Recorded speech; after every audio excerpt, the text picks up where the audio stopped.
नमस्कार साथियों, आप सुन रहे हैं लोक कथा। आज की कहानी है बात अठन्नी की। रसीला इंजीनियर बाबू जगत सिंह के यहाँ नौकर था। 10 रुपए वेतन था। गांव में उसके बूढ़े पिता, पत्नी, एक लड़की और 2 लड़के थे। इन सबका भार उसी कंधों पर था।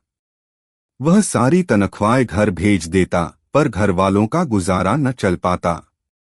उसने इंजीनियर साहब से वेतन बढ़ाने की बार बार प्रार्थना की, पर वह हर बार यही कहते, अगर तुम्हें कोई ज्यादा दे तो अवश्य चले जाओ, मैं तनख्वाह नहीं बढ़ाऊंगा। वह सोचता, यहाँ इतने सालों से हूँ। अमीर लोग नौकरों पर विश्वास नहीं करते, पर मुझ पर यहाँ कभी किसी ने संदेह नहीं किया। यहाँ से जाऊं तो शायद कोई 11-12 दे दे, पर ऐसा आदर न मिलेगा। जिला मजिस्ट्रेट शेख सलीमुद्दीन इंजीनियर बाबू के पड़ोस में रहते थे। उनके चौकीदार मियां रमजान और रसीला में बहुत मैत्री थी। दोनों घंटों साथ बैठते, बातें करते। शेख साहब फलों के शौकीन थे। रमजान रसीला को फल देता। इंजीनियर साहब को मिठाई का शौक था। रसीला रमजान को मिठाई देता। एक दिन रमजान ने रसीला को उदास देखकर कारण पूछा। पहले तो रसीला छिपाता रहा। फिर रमजान ने कहा, कोई बात नहीं है तो खाओ सौगंध। रसीला ने रमजान का हठ देखा तो आंखें भर आई। बोला, घर से खत आया है, बच्चे बीमार हैं और रुपया नहीं है, तो मालिक से पेशगी मांग लो। कहते हैं 1 पैसा भी न दूंगा। रमजान ने ठंडी सांस भरी। उसने रसीला को ठहरने का संकेत किया और आप कोठरी में चला गया। थोड़ी देर बाद उसने कुछ रुपए रसीला की हथेली पर रख दिए। रसीला के मुंह से एक शब्द भी न निकला। सोचने लगा, बाबू साहब की मैंने इतनी सेवा की, पर दुख में उन्होंने साथ न दिया।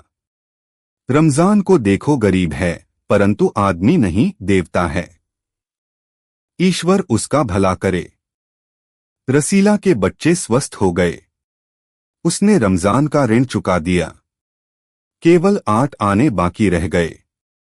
रमजान ने कभी भी पैसे न मांग, फिर भो रसीला उसके आगे आंख न उठा पाता। एक दिन की बात है। बाबू जगत सिंह किसी से कमरे में बात कर रहे थे। रसीला ने सुना, इंजीनियर बाबू कह रहे हैं, बस 500। इतनी सी रकम देकर आप मेरा अपमान कर रहे हैं। हुजूर मान जाइए। आप समझें आपने मेरा काम मुफ्त किया है। रसीला समझ गया कि भौतर रिश्वत ली जा रही है। सोचने लगा, रुपया कमाने का यह कितना आसान तरीका है। मैं सारा दिन मजदूरी करता हूं, तब महीने भर बाद 10 रुपए हाथ आते हैं।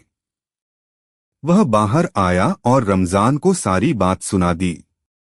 रमजान बोला, बस इतनी 100 बात, हमारे शेख साहब तो उनके भी गुरु है।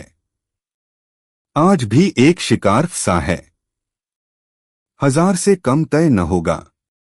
भैया, गुनाह का फल मिलेगा या नहीं, यह तो भगवान जाने, पर ऐसी ही कमाई से कोठियों में रहते हैं, और एक हम हैं कि परिश्रम करने पर भी हाथ में कुछ नहीं रहता। रसीला सोचता रहा, मेरे हाथ से सैकड़ों रुपए निकल गए, पर धर्म न बिगड़ा। एक एक आना भी उड़ाता तो काफी रकम जुड़ जाती। इतने में इंजीनियर साहब ने उसे आवाज लगाई, रसौली, दौड़कर 5 रुपए की मिठाई ले आ। रसौली ने 4.5 रुपए की मिठाई खरीदी और रमजान को अठन्नी लौटाकर समझा कि कर्ज उतर गया। बाबू जगत सिंह ने मिठाई देखी तो चौंक उठे, यह मिठाई 5 रुपए की है। हुजूर 5 की ही है। रसीला का रंग उड़ गया। बाबू जगत सिंह समझ गए। उन्होंने रसीला से फिर पूछा। रसीला ने फिर वही दोहराया। उन्होंने रसीला के मुंह पर एक तमाचा मारा और कहा, चल मेरे साथ जहां से लाया है। हुजूर, झूठ कहूं तो। रसौली ने अभी अपनी बात पूरी भी न को थी कि इंजीनियर बाबू चिल्लाए, अभी सच और झूठ का पता चल जाएगा। अब सारी बात हलवाई के सामने ही कहना। अब कोई रास्ता न बचा था। कशा बोला, माई बाप, गलती हो गई, इस बार माफ कर दें। इंजीनियर साहब की आंखों से आग बरसने लगा। उन्होंने निर्दयता से रसीला को खूब पीटा, फिर घसीटते हुए पुलिस थाने ले गए। सिपाही के हाथ में 5 का नोट रखते हुए बोले, मनवा लेना। लातों के भूत बातों से नहीं मानते। दूसरे दिन मुकदमा शेख सलीमुद्दीन की कचहरी में पेश हुआ। रसीला ने तुरंत अपना अपराध स्वीकार कर लिया। उसने कोई कहानी न बनाया। चाहता थी कह सकता कि यह साजिश है। मैं नौकरी नहीं करना चाहता, इसीलिए हलवाई से मिलकर मुझे फंसा रहे हैं, पर एक और अपराध करने का साहस वह न जुटा पाया। उसकी आंखें खुल गई थी। हाथ जोड़कर बोला, हुजूर, मेरा पहला अपराध है, इस बार माफ कर दीजिए, फिर गलती न होगी। शेख साहब न्यायप्रिय आदमी थे। उन्होंने रसीला को 6 महीने को सजा सुना दी और रुमाल के मुंह पोंछा। यह वही रुमाल था जिसमें एक दिन पहले किसी ने 1000 रुपए बांधकर दिए थे। फैसला सुनकर रमजान की आंखों में खून उतर आया। सोचने लगा, यह दुनिया न्याय नगरी नहीं, अंधेर नगरी है। चोरी पकड़ी गई तो अपराध हो गया। असली अपराधी बड़ी बड़ी कोठियों में बैठकर दोनों हाथों से धन बटोर रहे हैं। उन्हें कोई नहीं पकड़ता।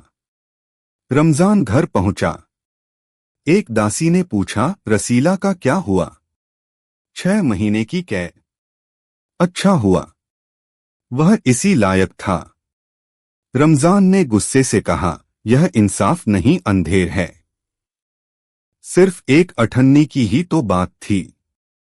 रात के समय जब 1500 के चोर नरम गद्दों पर मीठी नींद से रहे थे, अठन्नी का चौर जेल की तंग अंधेरी कोठरी में पचता रहा था। आपने कहानी सुनी, इसके लिए आपका बहुत बहुत धन्यवाद, और आपने सब्सक्राइब किया, इसके लिए मैं हृदय से बहुत बहुत आभारी हूँ।